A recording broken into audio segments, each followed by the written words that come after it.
Olá, bem-vindos ao canal Vida de Católico mais uma vez, e o assunto agora é catequese infantil, né?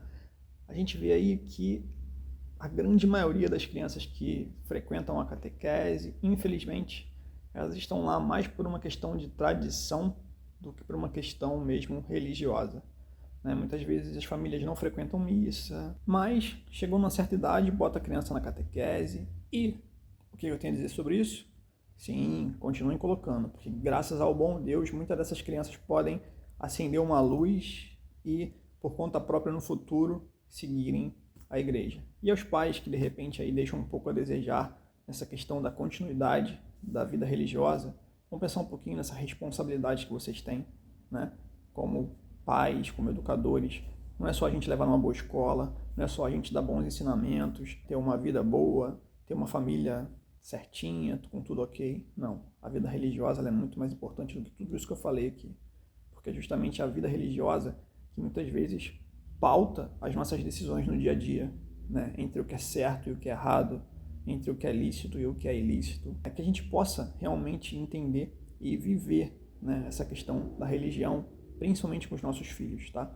Porque não é simplesmente, eu sou criado numa igreja, numa família católica, né? Então a minha avó colocou a minha mãe me colocou e agora eu vou colocar os meus filhos, mas simplesmente colocar por colocar.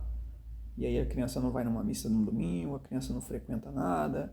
Quando a criança faz a primeira comunhão, depois da primeira comunhão, sabe Deus quando vai voltar a comungar novamente, né? Então, assim, é importante colocar, tá? Se você não tem uma vida religiosa, se você não frequenta as missas, não deixe de colocar, coloca, porque em algum momento aquilo vai ter algum fundamento, mas vamos pensar, né?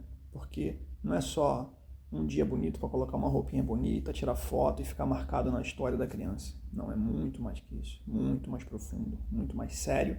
E sim, a responsabilidade, até enquanto as crianças não tiverem condições de decidirem por ir por conta própria, é dos pais, né, de quem ali está ali próximo, de quem é o cuidador daquela criança. Então, vamos deixar um pouco dessa questão de festividade, né, de ser um momento na história da vida, mas para ser um momento realmente de profundidade dentro da religião, tá ok? E é isso. O vídeo hoje foi um pouquinho mais longo, mas o assunto é um pouquinho mais sério, e a gente segue por aqui com mais conteúdos em breve. Se inscreve, segue, compartilha, ativa o sininho, deixa seu comentário, se gostou, se não gostou, se sentiu ofendido, se não se sentiu ofendido, se sentiu representado, se sentiu, sei lá, o que você quiser, deixa nos comentários também que ajuda bastante, tá ok? E é isso, um abraço.